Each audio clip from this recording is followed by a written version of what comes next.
Go ahead. Yeah. Hello, greetings and warm welcome to all the beautiful and enthusiastic, beautiful people. I have something to show. Can you all see this? Maybe bring it a So, little how are you? closer.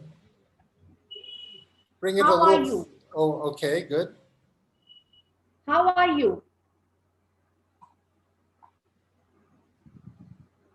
Can you pick anyone from this? Just give a moment to yourself. Talk to yourself. And how are you today? Can anyone answer?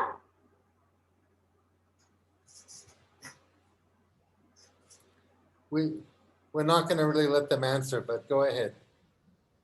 Okay. So many thanks to the Almighty for bringing us together and moreover for blessing me with this wonderful opportunity to be with you.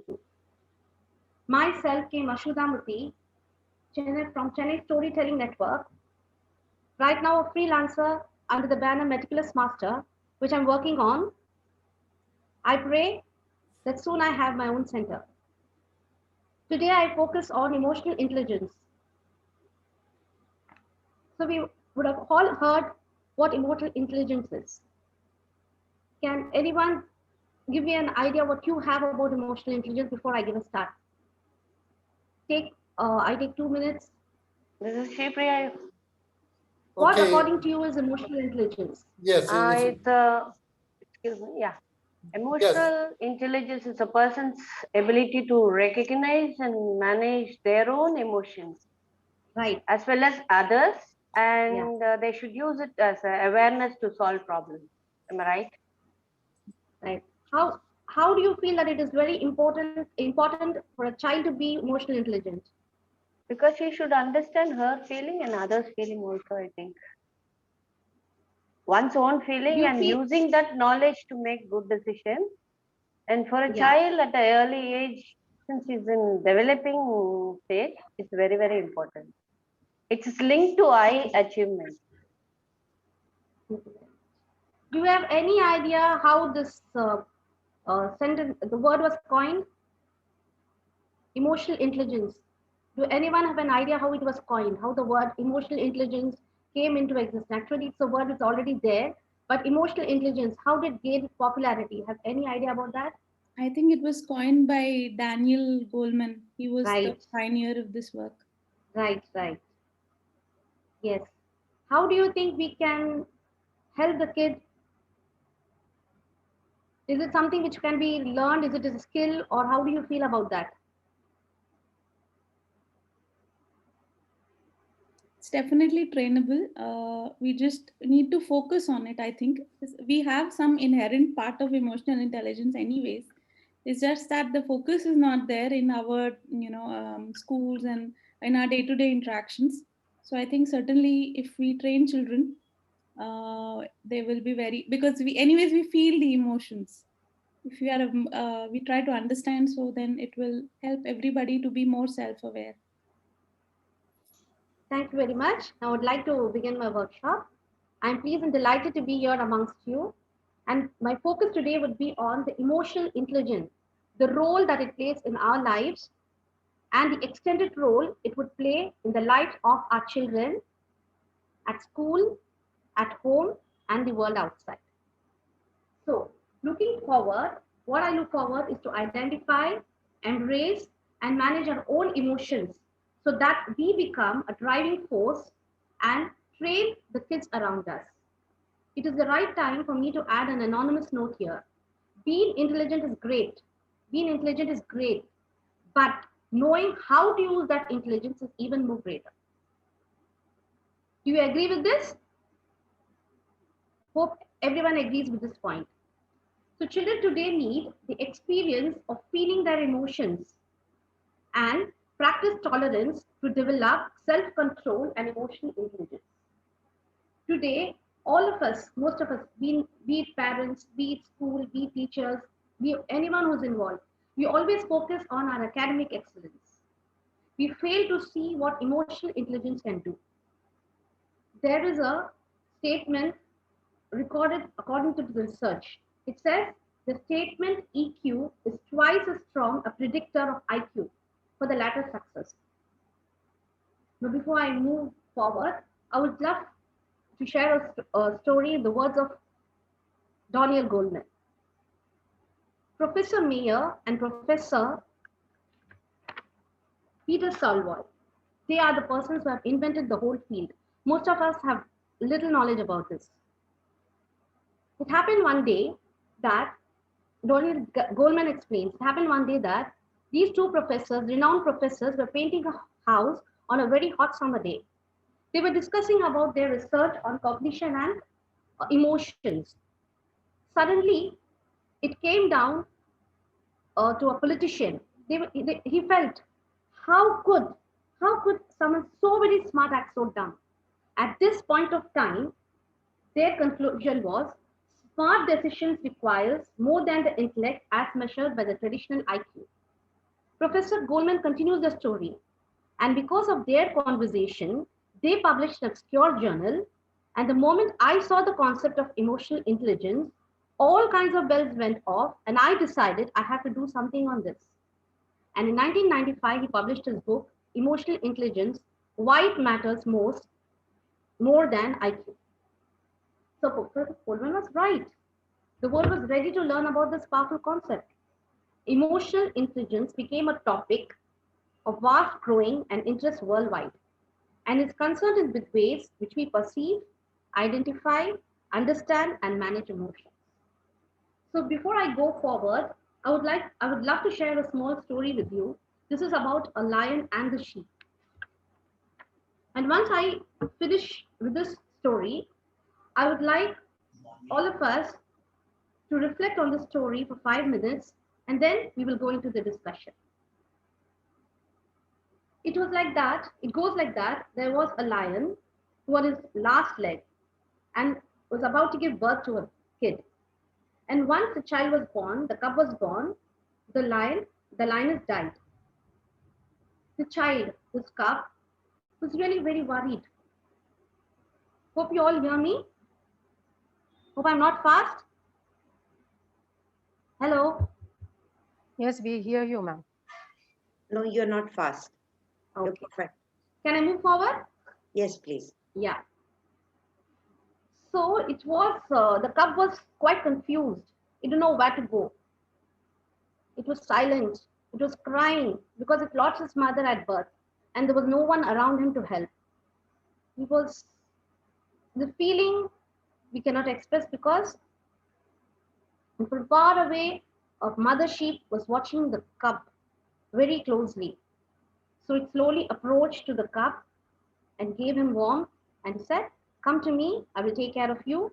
You can be with me and live in my community." The cub was so happy because he was very warmly welcomed. So he went and he stayed in that community for a long time. At this point of time, he was not happy. He had everything he wanted. He had everything he wanted. He was loved by the sheep and he was accepted by the babies of the babies. But these babies used to mock him and said, "You are a disgrace to our community. You don't breathe properly. You don't eat grass properly. We are fed up of you." The lion cub was always very sad. He never knew what to do. But life was going on until one day, a lion was about to attack this herd of sheep. The lion was watching the cub. And suddenly he turned his focus. He said, "Today I'm not going to attack these sheep, but I don't understand why the cub is there and what is he doing there?" So he was coming slowly to the cub and he just grabbed him. The cub was thrilled. He was shivering with fear, saying, "Oh, leave me. Oh, leave me. I'm a little sheep. Let me go." The lion roared,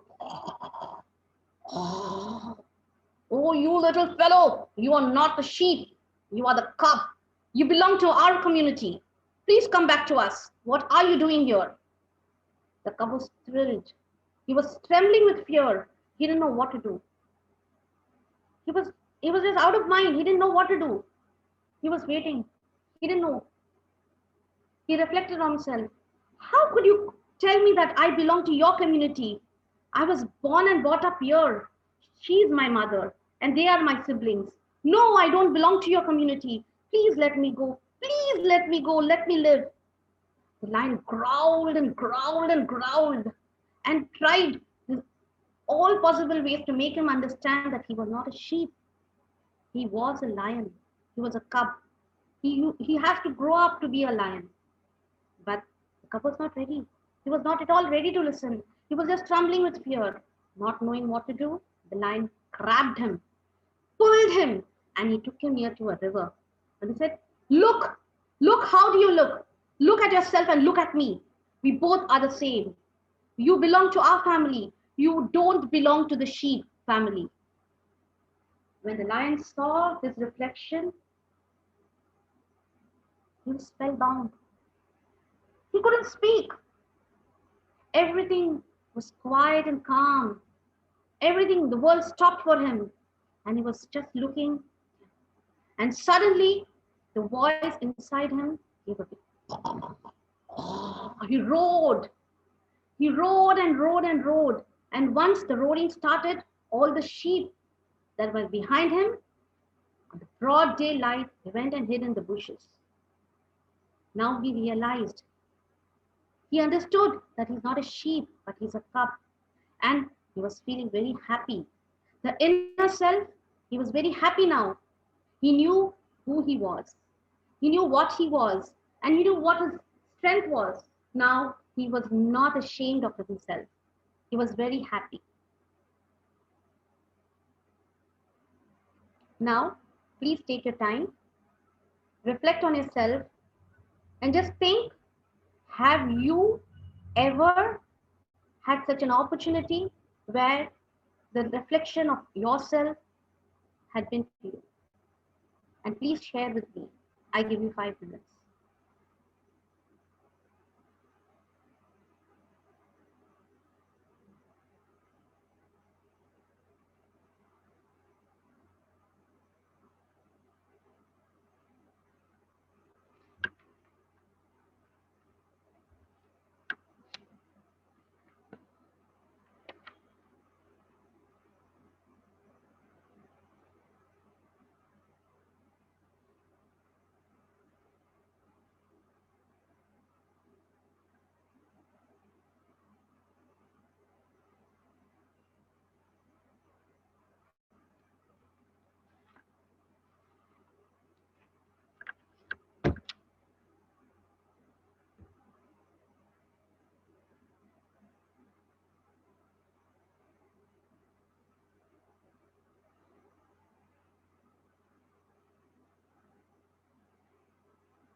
Is anybody ready?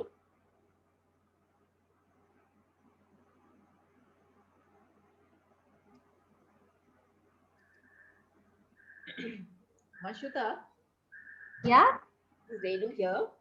Yeah, but I can't see you. Okay, one second. No, my video is on. 1 minute.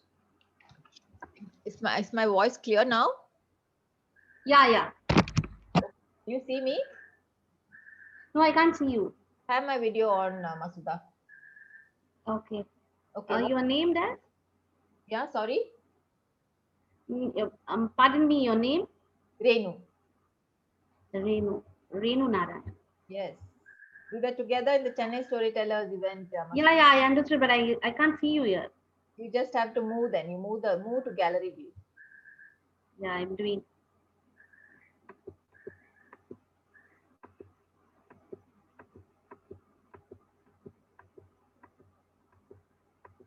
I want to say to everybody, Yeah. if you do not want to see the rectangles, just a moment. If you do not want to see the rectangles with no camera, you can hide those empty boxes. By going down on the lower left, there's that image of a camera. Next to it is an upward arrow. If you click on that upward arrow, on the bottom line, you see video settings. If you click on video settings, you see your own image. And then going down about 7 lines, you'll see hide non-video participants. Yeah, I can see you, ma'am. Yeah, if you click hide non-video participants, and then on the upper left of that box, there's a red circle. If you click that red circle, then when you come out, you will no longer see the empty boxes. Okay, please go ahead, Mashuda. Yeah. Continue. Yes, Renu? Yeah, so what I was saying, Masuda, is that I think much of the reflection happens within. For me, especially of late, I've only been going inwards to find out who I actually am, because very often we find that we are not who we thought we were. So that is the kind of reflection I've been doing now. And like you said, emotional intelligence is very important. I think it is inherent in all of us. And we don't really, what we need to do is to explore it, to probably be exposed to it, because as children, we don't really know how to really relate to ourselves, how to have conversations with the self. Because unless we are mindful of what we are telling ourselves, we cannot really extend that to others. So the more I reflect these days on myself, I realize that unless I understand myself and unless I'm listening to the right story, I will not be able to extend that understanding with others. So I think this is very, very important for us to, like you rightly said, we need to focus on ourselves first, because we cannot help others unless we can help ourselves. So I think the first step towards emotional intelligence is probably working with ourselves, finding out what is the story we are listening to, whether we are being kind or unkind to ourselves. And once we start understanding ourselves and we are able to be kind and loving towards ourselves, I think we can extend that to others. And I think the beginning, the first relationship is always with the self. And I think this is something as parents or adults, as teachers, we need to expose our children to. Thank you very much. There is one thing which I understand is IQ cannot be acquired, but EQ, that emotional intelligence, can be acquired at any age. So that's the best part. If we know that part also, there is a kind of, parents tend to think, oh God, we have lost a lot of time in, things. But this can be acquired at any age, even adults too can acquire it. That's right. Anybody else? Actually, anybody have something which you have reflected and that has helped you to come out of it and that you have realized your own true self?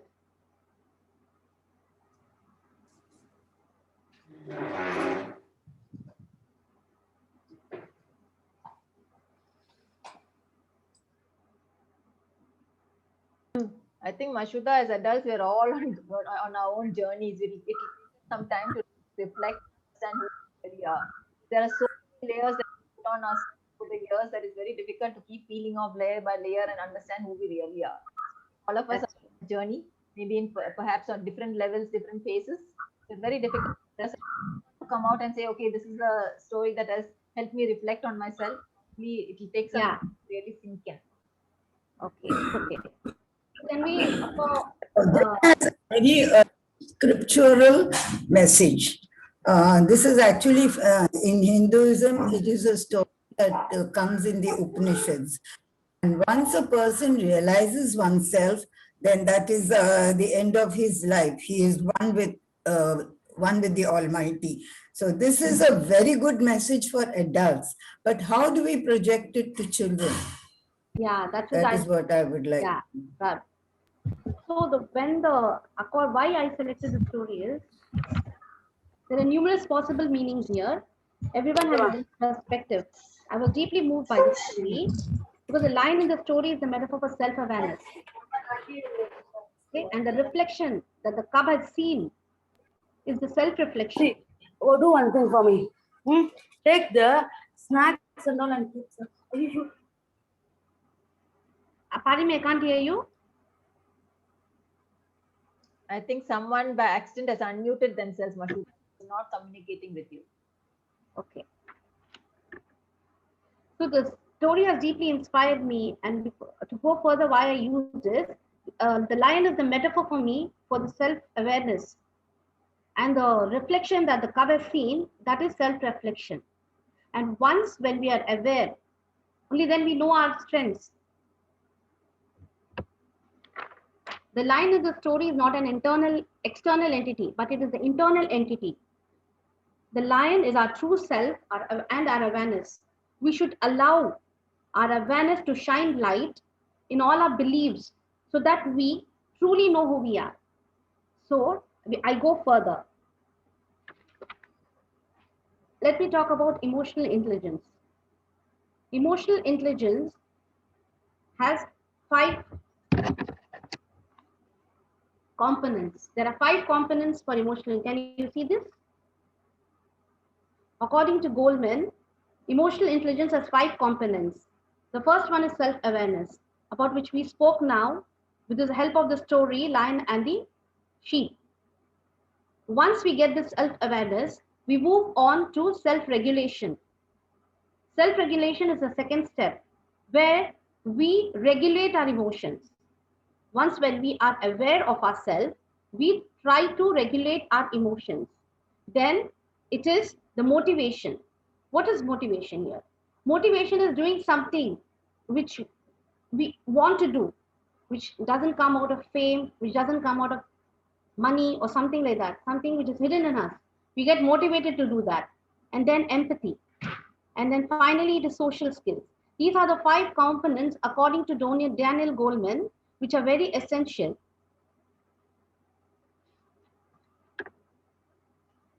Emotional intelligence, self-awareness.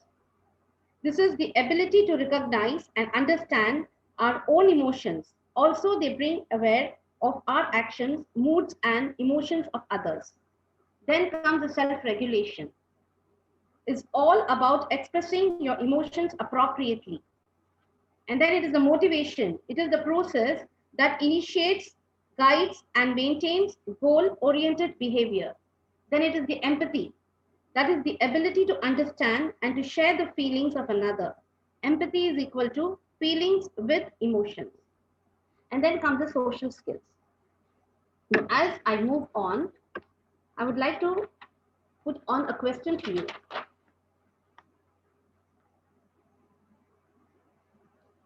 So anybody till now has any question?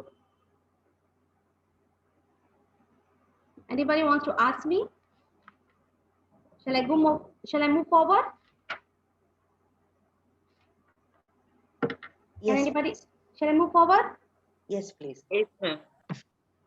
So what might be some of the benefits of developing emotional intelligence in oneself? Can you give me an answer? What might be the benefit of developing emotional intelligence in oneself?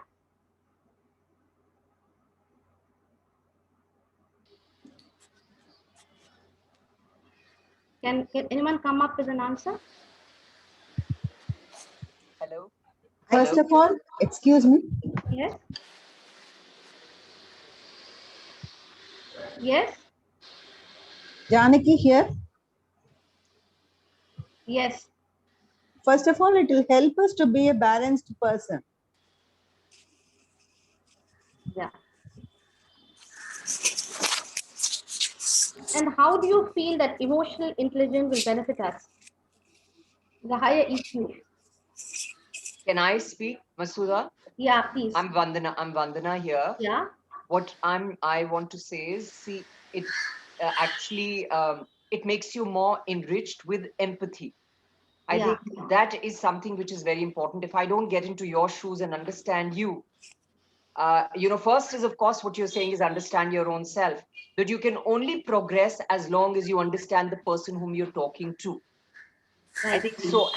Having empathy also is understanding and being sensitive to others' needs and requirements. Yeah. Yeah. So what might be some benefits of helping children to develop this emotional intelligence in themselves?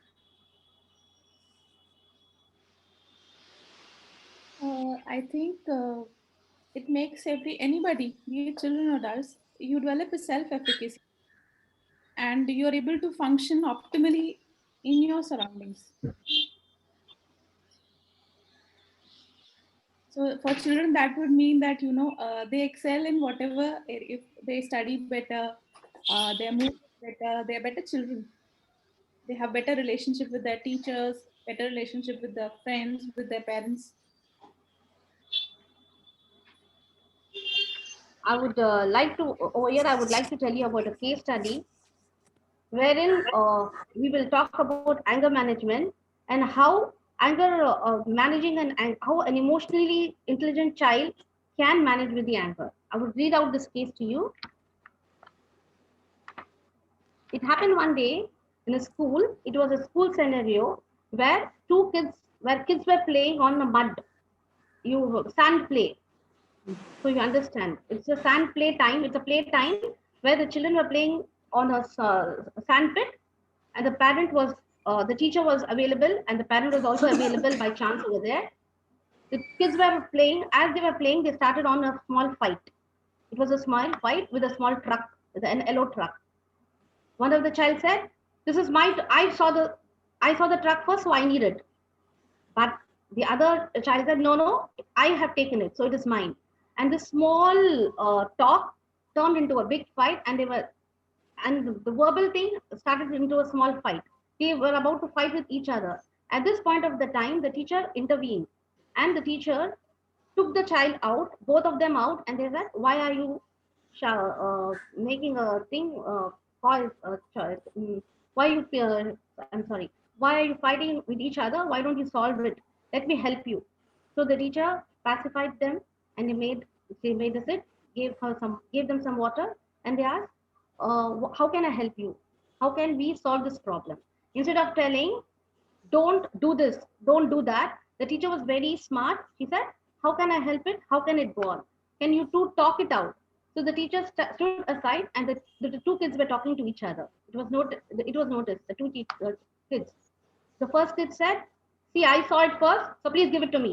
I have to play it." The child said, "I took it, so it is my turn. It is not written that whoever takes it." Ma'am said, "Whoever takes it, it is theirs." I said, "Okay, what do we do now?" I said, "I don't know. I want to play. I want it." There was a moment of pause. And then the kid said, "Oh, is it so? Do you know I have a yellow Hot Wheels car which my mom gave me yesterday? Why don't you see that? You want to play with that?" Slowly, the kids were very innocent. "Oh, really? Hot Wheels, yellow color? Oh, that was my favorite one." So the child said, "Why don't you give it to me?" "Acha, I will give it to you if you give me that truck." So they exchanged and they start playing, and the things went on well over there.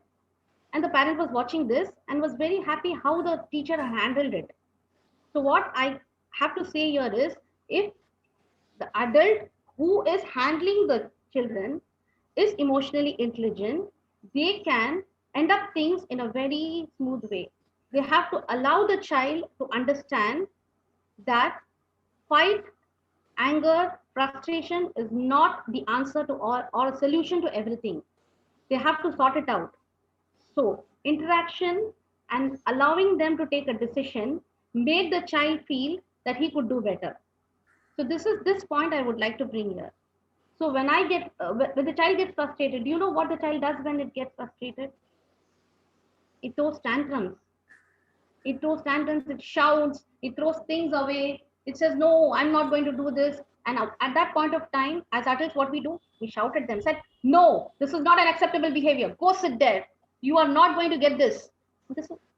We as adults should go into their shoes and find out why they are frustrated, what is making them do that, and talk to them and pacify them. By doing this, what happens is they really understand and they come out. So emotionally, we have to tackle this. Do anyone have to say anything about this? Is there anyone?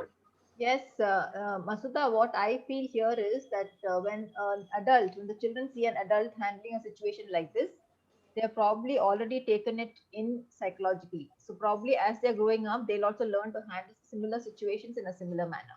So I think better than telling them, "This is not the way you do it, this is the way you resolve the problem," she did it by showing. So when you do something by showing, probably the child absorbs it better than if the teacher had said, "This is not the way you deal with the situation, this is the way you do it." When you hear, it doesn't really impact you, but when you actually see, it helps you absorb it better. So that is what I felt. that is the point which I want to bring it out here. And so I also share, I would like Eric to take, I would first tell you the activity. And Eric, are you there? Eric? Yeah, Are you yes, there? I'm here. Yeah, I want a break room for about 10 minutes. Okay, Okay, actually, I want a small activity to be done here. okay.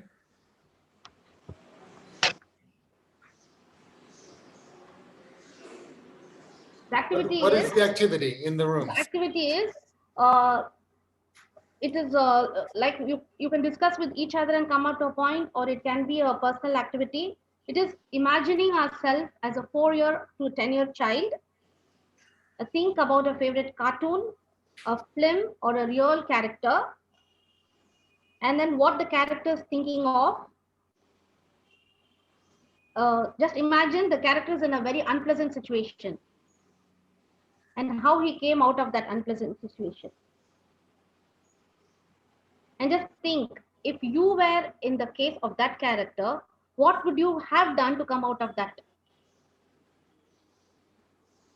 So if you can go to your break room, talk to each other, and come up with something like that. Please take your time.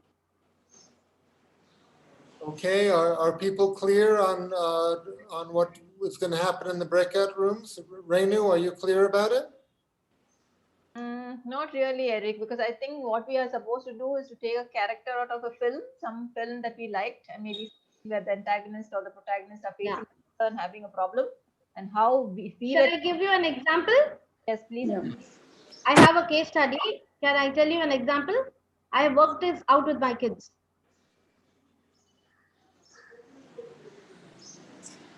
Yeah, actually, when I asked this question to one of the kids, the kid had selected Aladdin. Hope you know Aladdin.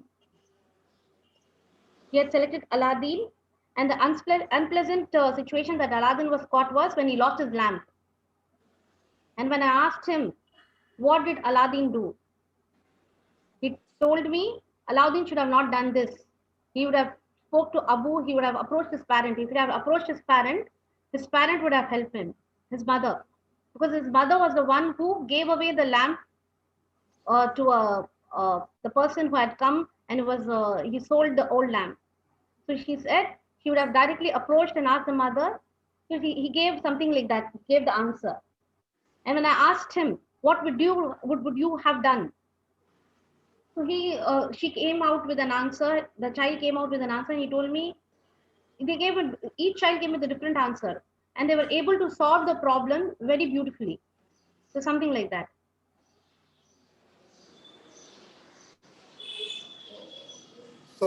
So people are supposed to imagine situations where emotional intelligence would be useful, Yes.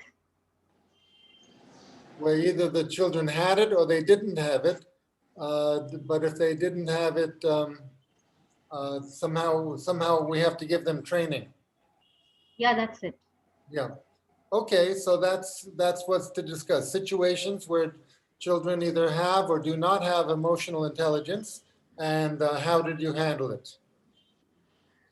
So, Masuta, if I understood right, it's basically a role play. We are all supposed to be in the age group of 4 to 10 years? Or are we just supposed to be ourselves? It can be a self or it can be a role play, whatever it is, whatever is easy for you. Okay. Okay, we'll make the rooms. Here we go.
no, not laughing, not laughing.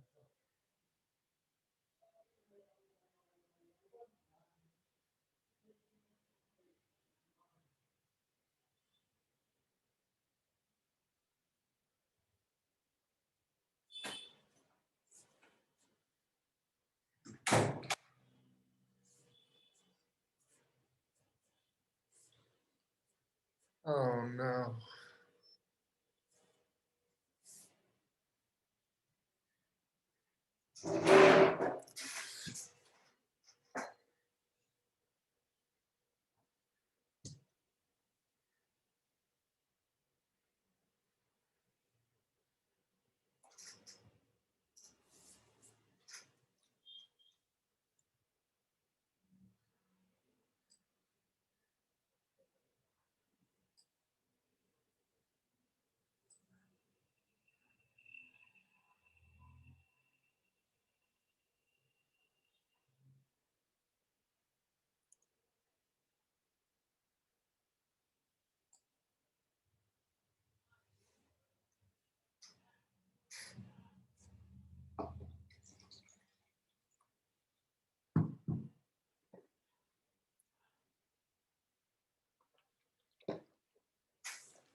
What's the matter? What's the matter?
I tried to leave the, we can't see. Hello. Main room. Yes. Okay. So it's fine. You're back in the main room. Okay. Hi, Eric. Hello. How are you? Good. Very well. Thank you. Eric, since we are in the main room, can you just share the link how to contribute towards the Storytelling Institute? Oh, that's very kind of you. One way is Google Pay. Can you do Google Pay? Yeah, I wanted details of it, not just for me, for the, if there is some kind of link or something put up in the Zoom chat itself, or maybe it's up to you. How do you want to take it? But there are people who would like to contribute, you know. Well, for now, just it's Google Pay. Do you know my telephone number? No, can you just message? Yeah, I'll put it. I have it in the mail you responded. It's there, right? Whatever the mails that comes from you. 98403. Okay, done. I'll do that. Okay, now Thank someone you. is asking for help in a breakout room. I'm going to go there, Okay. and I'll come back. Sure.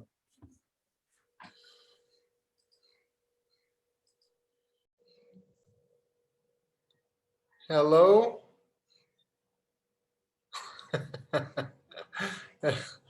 Okay, I'm leaving the room. Leave breakout room.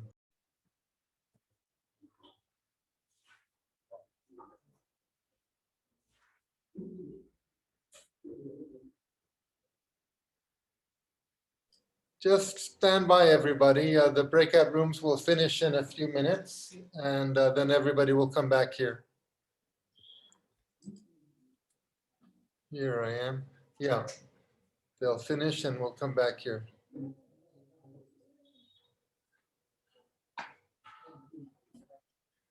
This is really getting out of hand. So many people have their cameras turned off. What do you think, Tenmoli, Karen? What should we do? In some workshops, if people keep their cameras turned off, they get removed from the session. You know that? Yeah. Hi, Eric. I was just saying that I had a little IT issue. So I was in room 4. I don't know if you'll put me back. Oh, there she is. No, it's okay. Too late. Okay. Thank you. Karen, I kept screaming around. I said, you're frozen. And it's the breakup room, not the breakout, Eric. I'm so sorry. So I kept screaming. I said, hello, hello. I was busy with the Waldorf. But anyway, we're back here. Yeah. I'll be right back. So what exactly have you people discussed? Can you just, yeah, let us know, because both Karen and me were away. So, yeah, Tharmozi, would you like to tell us something? Hey, Vandana, sorry, I just joined. Okay. What about, I think that's Karthik, right? Yeah, your yeah. name's, because your name's can't be seen here, but I've been hearing you a lot. So what have you people been talking about? Because both me and Karen are totally, I think, not in tune. Mm-hmm. So I think in our group, I think Shivani is also there, if I'm right. Yeah. So Yes. we started the discussion about the cartoons, which we discussed about. We both had the same thing in mind, Tom and Jerry. We were thinking in terms of Tom and Jerry always fight with each other. And when there is a third common enemy, they get together. They have a better emotional intelligence when there is a common enemy. But when they are together alone, that sense of belongingness, the emotional intelligence level or bit less. But when a third enemy comes, the emotional intelligence level goes up. They get together. So in life also, in relationships, the same thing. Being at home, looking at each other, the emotional intelligence level were a bit less. When somebody comes in to home, the relationship is completely masked up in a different way, where the emotional intelligence were shown on a bit higher side. So these are all some of the thoughts we were discussing about. Very, very nice. Very nice. Thank you. Lovely. Karen, would you like to share something?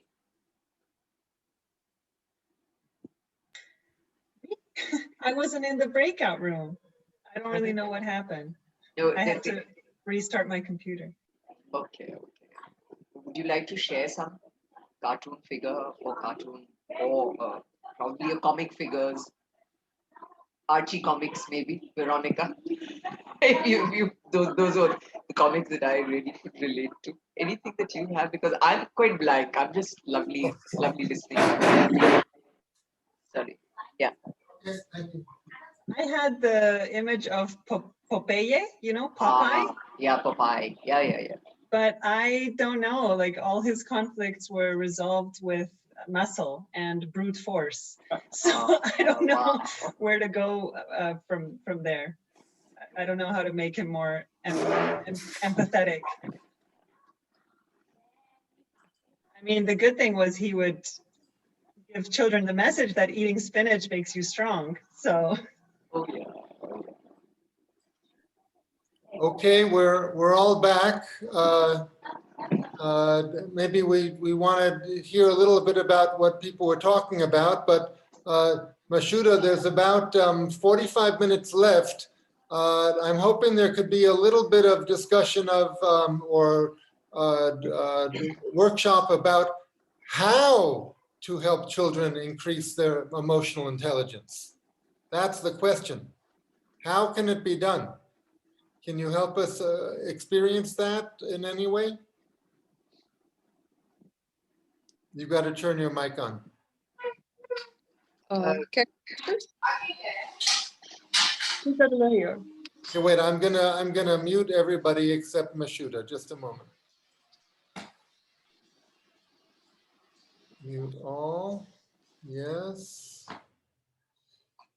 Yes. Now, Mashuda, if you would turn your mic on. Okay. In the break room, Kajal gave me a very wonderful thought, which I'm going to apply. What she told was, she asked her children to make mistakes, small mistakes, so that they learn from the mistake, they understand. So it was very beautifully explained. And Renu, she also told me that she allows and she gives space. And then she tells, if you do this, and she allows them to judge. So anyone, we just take 5 minutes to give me some thing to just give a brief of what you have discussed. And we just take 5 minutes. It's very important for me to go further. In a line or two. Hi, Mashuda. We talked about the Cinderella story. We took that as the central character.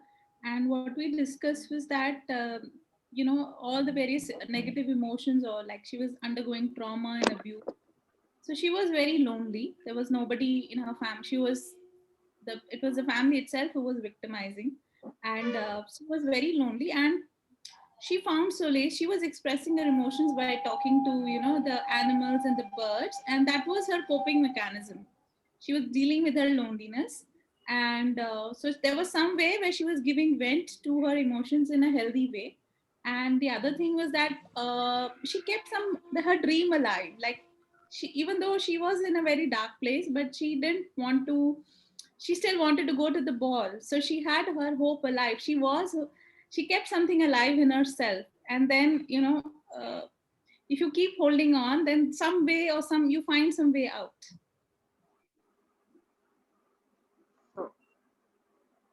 Anybody else could share something?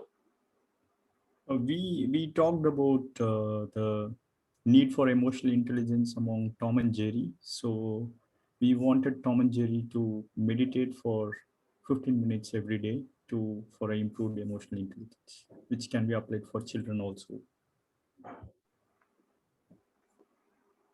Actually, it is not audible. Please, can you speak a little bit loud? I can't. Is it audible now? Yeah, please. So we were talking about, I said, the Tom and Jerry story, and we came up with the conclusion that if Tom and Jerry meditate for 15 minutes every day, so the level of emotional intelligence can go up, which is applicable for children also, because it's a storytelling. And with the Tom and Jerry meditate, children can also meditate. Thank you. I would like to say something. In our discussion, can you hear me? Yeah, I can hear you, Yes? but I can't see you, man. In I can our hear you. discussion, we spoke about Cinderella. Now, Yeah. in that story, if emotional intelligence had been predominant in Cinderella and her stepsister, there wouldn't have been any story. They would have sorted out matters amongst themselves. So with the result, I find that in any story, if there has to be a climax and an anticlimax, there has to be a lack of emotional intelligence. If emotional intelligence works, then things will be sorted out. Where will the story come from? That's true. Yeah. Can you explain that? Yeah, actually, that is Yes. what we need to educate children in that way that they find solutions to their own problems and stories of inspiration come out. Nothing problems, there might be no problems. The children can solve their problems and they move forward and they become better person in the future. That is what we expect. So when we select a story, we need to, when a teacher selects a story to the kids, she needs to be very, she has to scan it out and see what good things can be transferred. And so if she finds something, she has to put forward to the child. How could you think this problem can be solved? So you have to interact with the child. Hope I have answered your question. Yes, something to think about. Anybody else? Or can I move forward? Yes, please move forward. Okay. Actually, anger management is very important. See, once when we get angry, we lose our control. We don't know what we are talking. We don't know what we are doing. You know, words that are affected when you talk. You know, when you hit, when an arrow is hit on you, you know, when you put some balm on it, it gets cured. Maybe the scar is there for some time, but it goes away. But something which comes from a word, it goes inside the heart and it stays for a lifetime. You know, the healing, very rarely the healing comes. For some, the healing doesn't come. So this we have to teach you to the kids. We can teach this to the kids only when we can do it by ourselves. See, we as the educators or as the parents or as the person who are directly dealing with the kids, no, children don't do what they are taught. See, if I tell you, don't do this, this is the impact on it. No, we are the role models for them. They watch us every day. In the day-to-day life, they watch us. They see to what is happening. So if I, as a parent, I'm very calm when I'm talking to my husband or the sibling of the child will do the same in the scenario at the home. He will solve his problem, his or her problem in the same manner. If I shout at him, if I say, no, this is not an acceptable behavior, you are not doing this. If the same situation he finds it outside in the school or when he's playing with his peer or something like that, he will do the same. So we need to correct ourselves. Unless we correct ourselves, unless we are emotionally intelligent, we cannot make our child emotionally intelligent. And we should know this is a skill that can be learned at any point of time. So what we look forward is problem solving includes the ability to understand how emotions impact on decision making. Active awareness and empathy, the ability to be aware and accept others the way they are, tell us how to respond to others' needs. See, when I need something, for example, if I want a glass of water, if I say, if my child is sitting there, if I tell, go get a glass of water, the child will get the water for me, but not happily. If I say, can you please help me? Can you please get me a glass of water? The way we speak to the child, our approach is very important. To teach your kids to be emotionally strong and make them a problem solver. We need to change the pattern of how we talk to them. We should not say, this is what happened to me when I was young. When I was young, my parents used to treat me like that. When I was young, my uncle used to tell me. The kid, we were in a different scenario. Our situation was different. Now the kids belong to a digital world. Everything is different. They can help themselves. We need to be helped for everything. We were self-dependent. We were dependent on others. But today the kids are independent. And they love their privacy. They don't want to be disturbed. So before talking to them, today, even a kid, a 4-year-old kid, when you want to give him a kiss, when we were small, when uncle or auntie visited us, they just used to take us, hug us, and give us a kiss, and we used to keep quiet. But now, when we go to someone's place or we see a kid, we need to ask them, hello, how are you? Can I give you a hug? Only then the child is comfortable. Or else the child just pushes, he doesn't like it. He or she doesn't like it.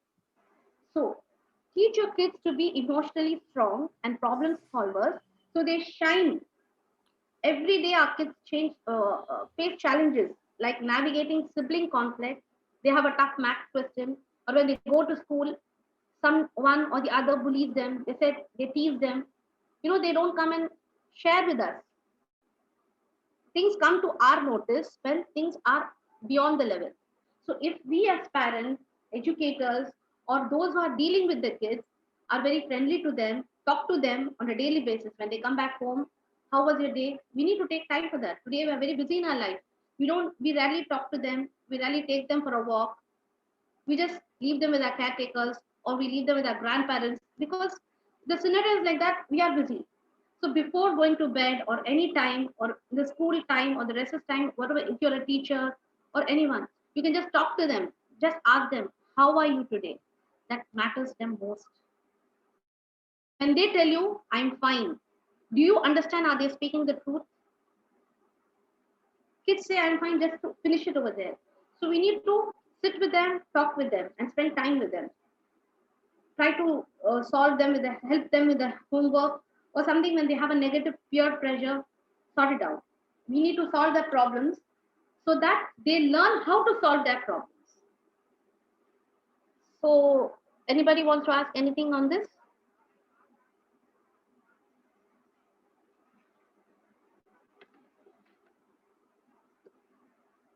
Anybody?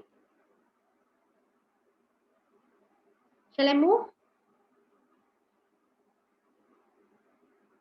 So why might it be helpful to recognize and talk about feelings? Do anyone have an idea why might it be helpful to recognize and talk about our feelings?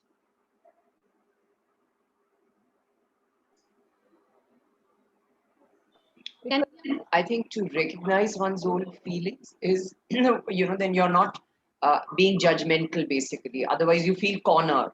If somebody repetitively says something to you, which is, it could be a rule, for example. A rule at home has to be a rule at home. But then many times, like you say, children want to be totally independent. They want to be left alone. So in case something like that comes up, we have to not, put whatever we think is the correct thing. Otherwise, they may feel cornered. So, and speaking about your emotions also is a pathway to growth. So it is, like you're saying, I think first and foremost, the most important thing is to have the different emotions. First, describe the different emotions. Probably things become much easier once you know, okay, we have this emotion, we have that emotion, we have fear. So when you put those emotions in front, so then it's easy to sort of delegate and say, okay, is this something that you're fearing? Is this something that you're fearing? In what situation did you feel that? So I think that also can be, made a little more. And I think no matter how good or bad we feel, we need to expose our feeling. Only then the kids around us will understand something like that. Yes. Anybody else? What I was saying, Mashuda, is that recognizing all our feelings and validating them, not saying that anger is bad, so throw it out. Every single emotion that we feel is valid, and understanding that, actually recognizing that in our children and saying, yes, it's okay to be angry, but there is a way to manage it. That I know about this, but do you think we can find a solution about this? Or, with happiness, of course, we don't have anything. But I'm saying with every emotion, we should sit there and validate, because it is a valid thing. And I learned this very recently. because never push something away from you and never try to hide it, because the more you try to say that I will not be angry again, it's not going to happen, because anger is very natural. It will come at some point or the other. So this is something that if we recognize within ourselves, we can definitely extend that to our children. Because I know so often my children have told me, Amma, it's okay to be angry, it's okay to be sad, recognize it, give it validation, then deal with it. Because unless you accept it and validate it, you cannot deal with it. So I think this is something I've learned from my children. And it's very important for us that as adults, then we can extend that to our children. That's true. For children, it is important to learn how to identify and to express their feelings in an appropriate manner. That is what the point I want to bring forward here. So no matter what we feel, what they feel, what the child feels, good or bad, we should give them the freedom of expression. And then we need to make them realize in their own way. I feel if you are loyal, Excuse me. can you hear me? If you're loyal, like if you express yourself clearly towards your kids, they will express the same way to you. Right? You should keep yourself in their age and then talk to them. You cannot be like a ruler in front of them. You need to be a best friend of your kid when you're talking to your kid. So they will share. I can tell about my daughter. She shares each and every expression, each and every emotions to me, because even I share to her the same I feel about the situation around me, or if some movie, maybe some play, or maybe with the relatives, or if I'm impacted, I'm feeling sad or I'm happy, I express that. So she do that with me.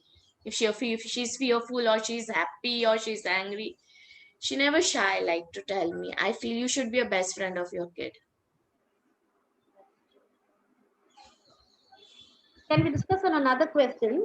How can Ma'am? Yeah. I think we should make the children understand that being emotional is not unusual. It is an usual thing happening in everyone, and it is not wrong to be emotional. To err is human. Even I do mistakes, you do mistakes, and everyone around you does mistake.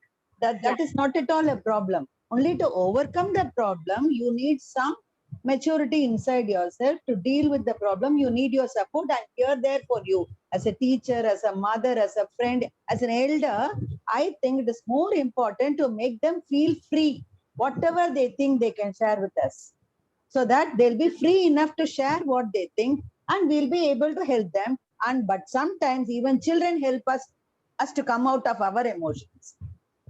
They have many good ideas and solutions for coming out of our problems, emotional imbalance. I think so. Yeah, I agree. So how can talking about feelings help one be more understanding to others? And then how does it have an impact on kids? See, when a child comes to you and says, this is what happened in the school, generally what we do, okay, we will talk about this later. I have no time. I'm busy with some other work. This is what we always do with the kids. Most of us does. There are very few who take time for the kids. See, Mom, this happened to me in school today. That's a very trivial matter. Why can't you talk to your teacher? Your father can help you. Something, we just give them some excuse. We don't listen to them. Slowly what happens, the child stops talking to us about anything. The child tries to find a solution somewhere else. If the child gets a proper source, it's okay. If the child gets a wrong source, where the child is misguided, so ultimately we are the losers. So please give time. Say, I'll get back to you. I know few things are very important in our life when we cannot take into the children, some we are in a call, important call, or we're doing work. So we can tell, I'll get back. And see to that you get back to the child before the child goes to sleep, before the day ends. Definitely we can do that. We can give at least 2 minutes to our kids, whether it is whether as a teacher or as an adult or any child or whatever it is. When the child comes up to you, so this is where the feelings of the child is developed within itself. And whatever today what the child gets, tomorrow the child will deliver the same. If somebody comes to the child will say the same, oh, I am very busy, please don't come to me. No, Zella. Yeah. Just being listened to can help us feel supported and less lonely. This is very important in child's emotional growth. Just being listened. At times it happens to us as an adult. when our heart is full, when we want to tell someone something, at that time, if we don't find a proper person or proper someone is not listening to us, this is always with you, this is your own story. Somebody says that to us, we feel so disheartened. We don't want to do anything. We just get back into our, like a tortoise, we get back into our shell. This should not be our adults. Maybe we can come out of it, or we can be diverse. If the same happens to the kid, the child will be emotionally harmed. So it will definitely, the child will not be able to move on. So just being listened can help us feel supported and keep us less. It opens in both the ways. I have something to add here. Sorry. Yeah, please. I'm so sorry. I'm so sorry. Can I Okay. just add something? Because I Yeah, think it's please, very please, important. please add.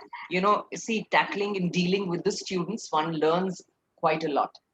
The moment, you know, they feel, okay, for example, you have a perfect family, okay? Perfect parents. And you're saying, okay, you learn by watching them, you know, the way they behave.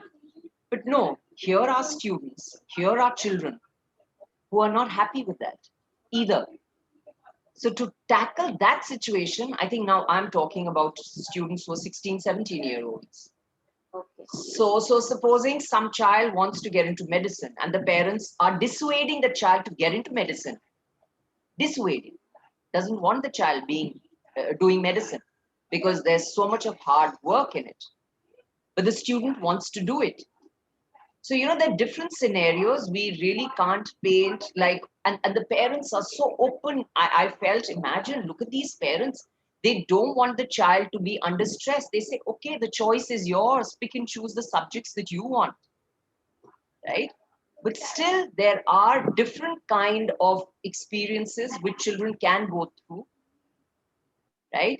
And for example, if you say, okay, you're watching a perfect household, and yet there would be black sheep in one family. So you know, like I am tackling somebody who's in Saudi, the husband's away, the mother is here with 2 boys, and one has been, you know, I've been working very hard with him because the father is away and the father wanted him to be an engineer. So what I'm trying to say is the younger one is completely the other way. I mean, you'd be shocked. It's the other side of the coin. You know, it's not what the parents want him to be, and they're perfect parents.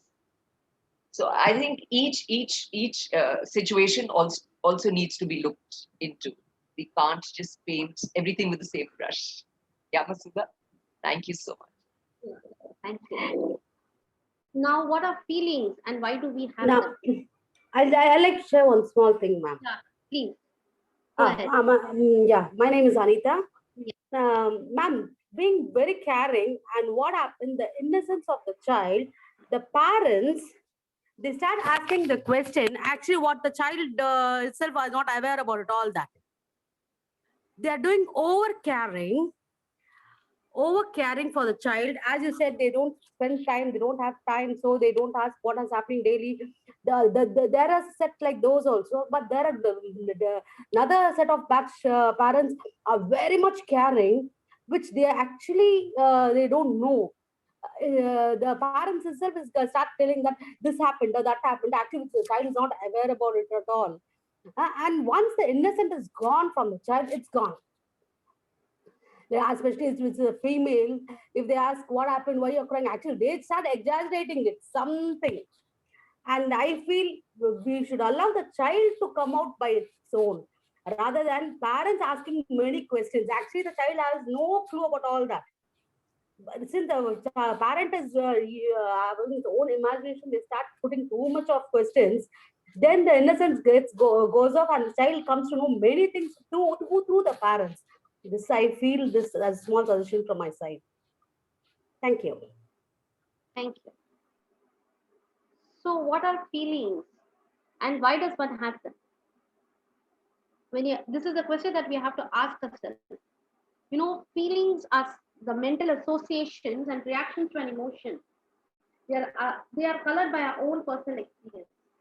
So when we understand the feeling that we have, we can act upon it. Suddenly, at times what happens, we have an intuition or something like that. Something wrong is going to happen to us. When we step outside the house, we feel it's going to rain, at times. And what we do as an adult, we think, oh, it's going to rain. We tell, why don't we take an umbrella with us? So if it rains, so when you listen to what you feel and you you act on it, then it might be helpful. So it is very essential. So we have to put this, we have to teach the child, practice understanding their own feelings so they act upon it. So this is very important. Feelings protect us from danger. Feelings tells us that when something is going wrong and there is a need to change, when we understand this, we can act accordingly. So if a child is emotionally strong and the way the child is brought up, so there would be something, then he can work for himself. So before I go further, feelings and emotions are two different things. All of us feel that feelings and emotions are the same, but are they really same?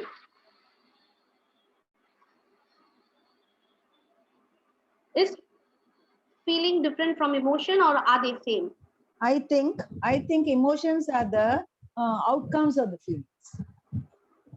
Right. Am I right? Anyone else? Yeah, right. Anyone else? Perfect, ma'am. Emotions are short, intense feelings resulting from an event. Pardon me, can you hear me? Feeling is inside emotion. Expression is outside emotion. Yeah. So being in touch with our emotional truth is very important. So we have to, emotion is short, intense feeling resulting from an event.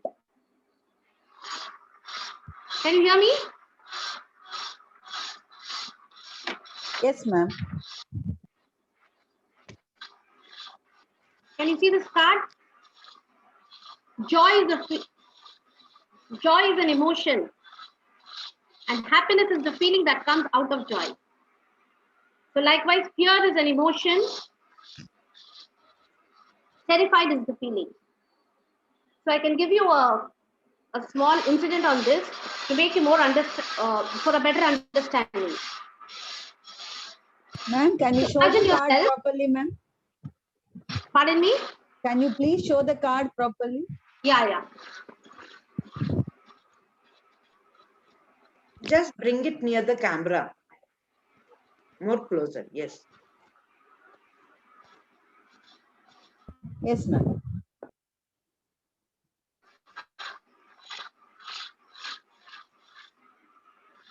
For a better understanding, I give you an incident. Imagine yourself, it is a dark night where you are home. The situation, you're all alone at home and it is a very dark night. At the middle of the night, you hear a knock at the door.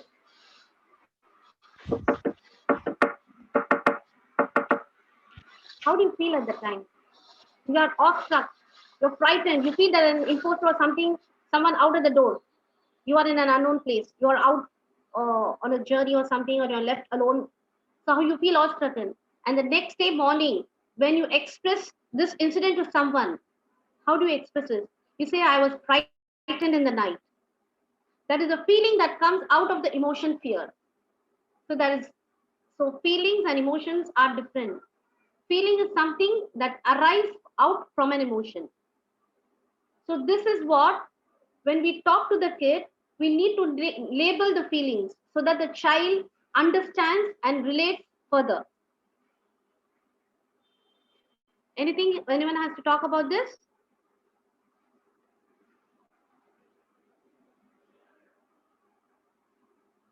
Anyone has to talk about this? I can. Yeah, because I'll have more real time situations. Like, for example, we're talking about senior citizens and we're saying how to care for them. There is one child who looks at the paper, it's written work. So they have to answer, how can we care? Are we caring enough for the senior citizens? Like my mother's built a senior citizens home in Delhi. So, I've been involved with that as a kid. So I need the children to be sensitized, because we are not looking after our parents. We are putting them in an age-old home. right? So one child, when he's reading it, when he's writing all that, he's upset. So I'm wondering, what is the emotion? The emotion that he goes and throws the paper and he says, no, my grandfather died and he left me. So you're looking at something, but out of that feeling comes an emotion that his grandfather left him, and the grandfather who loved him so much. So he wasn't able to accept that. Yeah. Thanks. So what are some of the ways that stories can connect with children? You have any idea what are some of the ways where stories can connect with children to help them grow emotionally? There are stories which are healing stories, and in actual all the stories, there are two ways, there are two emotions that stories create. One is which is naturally born. Second is which is forced. You know, when we see a fighting scene and all, and we see the jealousy scene and all, so those are forced emotion. I'm not talking about those stories. I'm talking about the stories which bring out natural emotions. And in all, what I always tell all my parents is, if you want to increase the EQ or emotional intelligence of your child, the cheapest way possible, because everyone wants to look at the cheapest way possible, is through stories. There is no way out. You know, you keep telling stories, you might not see the difference now. Wait 10 years, wait 20 years, the child is going to benefit out of it. You will not even know, but the child will know how it benefited him or her. So I think stories are the best way to increase someone's EQ. You mean to say that stories give us a pattern which Yes. we fail to realize? Yeah, we have actually you know, we were doing a lot of what we say, you know, things, you know, going back to our roots. You know, we were doing the earth stories, the previous workshop, and we are going back to the same thing, you know, because there is obviously something the older generation or the past people had realized, that stories were important. That's why the stories are still here. So we are just going back to the roots, you know. It's very much important. When we grow up, even when the tree grows up, it is growing down also within, you know, the root system is still working. So we have to balance it out. We have lost that balance somewhere. Moreover, parents need to increase their emotional intelligence before they can teach their child.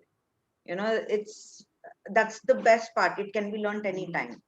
So when I do stories every day, I am seeing the change from the Kajal a year back or 2 years back or 10 years back. And this Kajal here is a very different Kajal, you know. And each story I come up, oh my God, this is what I didn't see in this story.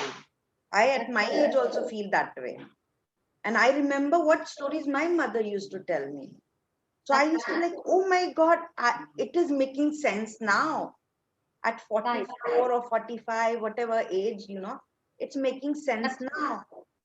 So I think that's about it. Stories actually, they stimulate the senses of a child and evolves him or her emotionally and intellectually. So when we select as a parent or as a teacher or any adult who is directly involved with the kids, so when we select a story, we should be very careful. Ma'am, Care should be taken. normally we share stories from Mahabharata, which helps the child in developing their self-confidence, the way should they handle the things, problems which occur suddenly. They should not get disturbed. Like that, we share stories from Mahabharata and Ramayana, which is ready for us. It is very easy also for us to share with the children, and children feel very Stories much from the interested. scriptures, you mean? Ma'am? So sharing stories from the scriptures is very much important. Yes, ma'am. Each parent, that's true. All grandmothers had done that. Yeah. Yes. Definitely, even our grandma, that's true. The stories they listen and the characters they get to know become their friends. We should remember this. The stories they listen and the characters they get to know become their friends. So it develops the child's imagination by introducing new ideas into their worlds. Story becomes a tool to deliver simple messages to the kids that you can repeat again and again in different ways. If you want a child to behave properly, when you go outside, this is how you have to behave. This is how you have to talk to your peers. You can use a simple story in different ways. We can use the character the child loves. For example, few children like Tom and Jerry, where Jerry is very naughty, but Tom is always highlighted. Jerry is naughty because he has to come out of the mischief that Tom has created, which is overlooked by most of us. So here we need to become Jerry at times and we need to become Tom at times, as beautifully explained before about how to resonate on this. Hope you remember that. Now I would like to tell you something about emotional coaching. Only a few minutes left for us. I'll just quickly go what is emotional coaching. This is an approach by John Gottman. It is an approach to care for and value the feelings of children and guide the kids' behavior. It is an approach to care for and value the feelings and guide the kids' behavior. To develop the healthy emotion, the children delight in happy times and to recover more quickly from bad times. Healthy emotion has to be developed. Children's delight, we should not overlook the children's delight in happy times.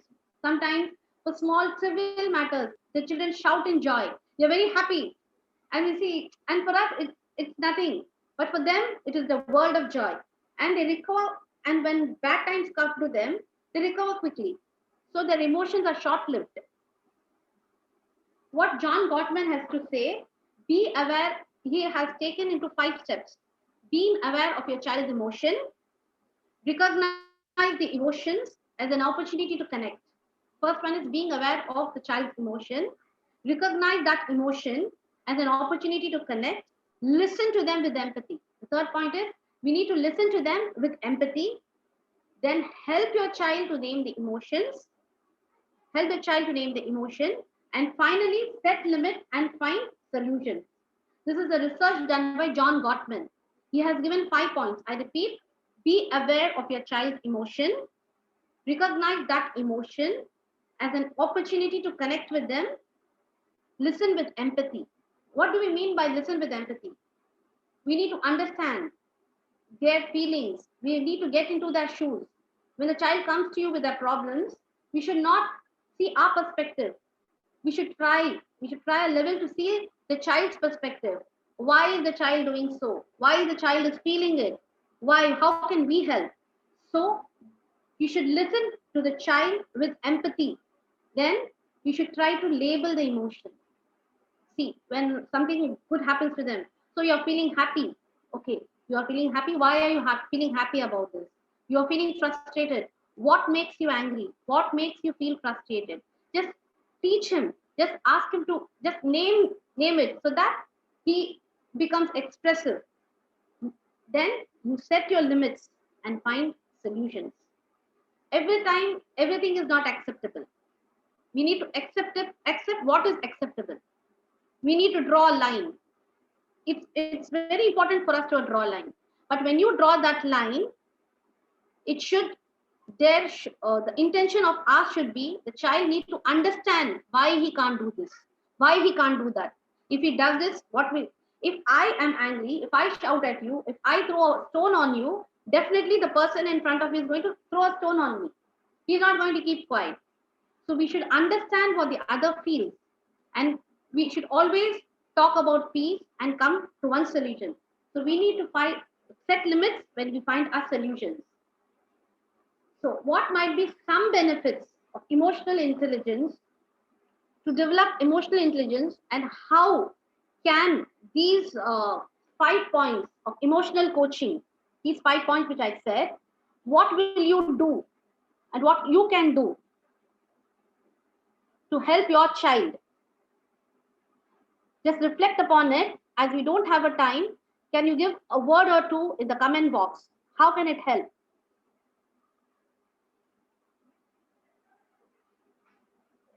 We are running out of time. We barely have 2 minutes left. I need to wind up. Before I wind up, I would like to share a case study with you by one of my colleagues whose name is Afia Faruqi. It was a time when we were in school. I was not there. Before I joined this session, she was handling a kid. The child was aged around 4 to 5. She was very happy. She was very happy to come to school. She was very enthusiastic. She was very she was intelligent and her academic skills were very good. But one day, things were turning different. The teacher noticed it. Afia noticed it. Afia saw the child crying all the day, said, I want to go back home. I don't want to study. It was really a bark on it. Why the child who always wants to study, always want to do some more, when she finishes with one activity, she wants to go to another activity to this child. Why is she doing it again and again? Then Afia approached the child and asked, what is it, baby? Are you not well? Why are you doing this? The child did not answer. And when the day got over, the mother came to pick up. Afia spoke to the mother and asked, what's the matter? The child said about the child. The mother said, no, nothing, everything is fine. She's very happy. 3 days passed and Afia was closely following the behavior of the child.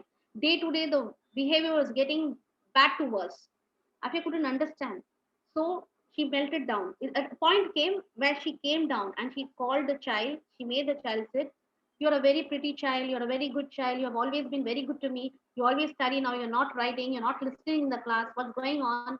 Then the child slowly came up. What happened 3 days ago? My auntie has come from London. You know what she said? When she's going to leave me alone and she's going to take my mom away with me. So I'm very frightened to come to school. In case when I'm in school, my auntie takes my mom to London, then what will happen to me? I can't live without my mother. So a little joke that her auntie had done had such a big impact that she lost her interest in academics and she lost her interest in everything. She stopped playing, she stopped talking, she stopped laughing, everything. She stopped doing anything at all. So when the mother came, then the teacher inquired once again, how do you say that nothing happened in school? The child is saying that the auntie had said so. It was generally that she was just teasing the child, it's nothing like that. So what Afia came to the point, what the result of this thing is, when we talk to the kid, don't make jokes that they cannot handle. It is very difficult. You don't know what impact it falls on the child. So this was a very big learning for me from her when I joined the school. She gave me this incident, and from that day onwards, whenever we had PTAs or whenever we used to meet the parents, we repeatedly used to tell this case. And likewise, we had many case studies which we used to share with the parents. So it is very important when a very highly intellectual child and who's very good at academics suddenly lose. You need to find out what is the reason behind it. You need to talk to the child. You need to get the confidence of the child. It is not only with the children who are good at academics. The children who are not good at academics, you need to find out why they are not good at academics. Because every child is special. Every child has the same brain. It is up to us how we nurture them and how we bring them up. So it is very important for us not to panic, for us not to complain. We need to stop complaining. See, your child is not doing this. This is not happening. If if this remains, the child will be restricted out of the school. Or if you do this, the child we cannot help the child, you have to help it. These statements we need to stop as parents, as educators, as students. We need to see why the kid is not doing it. We need to help the child. We need to grow emotionally so that the child grows and they become a better thing. You would have heard about Thomas Alva Edison. You know, when he was very young, he was mother received a note from the school which said, we cannot handle your kid, please keep the child at home. The mother opened the letter, read, and tears filled her eyes, but she closed. And when the child asked, what is it? The mother said, you are extra intelligent, my child. The school cannot handle you. The school doesn't have resources to teach you. So they have asked me to help you. And he became a famous scientist and he has lightened the world. And when he was in his 50s or 60s, when his mother passed away, many years after mother passed away, he saw this note and he read it out. Tears rolled his eyes. You know what he was today was what he was at that time was just because his mother has given him a positive approach. He did not tell. Had at that time mother read it and said, no, you're fit for nothing, then what would have happened? So Okay. let us give a positive approach to our kids. We really have to stop. But this is Thank a very important subject, and I'm very glad this workshop happened today. Thank you very much, Mashuda. Thank you very much, Eric. I think there needs to be another workshop sometime dealing with the specifics of how to use stories to increase the emotional intelligence. So let's look forward to that. But now we have to stop because the next session. Thank you very much, Eric, already for giving this wonderful opportunity. Thank you very much for giving me this wonderful opportunity and trusting in me. Thank you. Thank you so much to all to everybody present here. Thank you. Boosting my confidence. Thank you.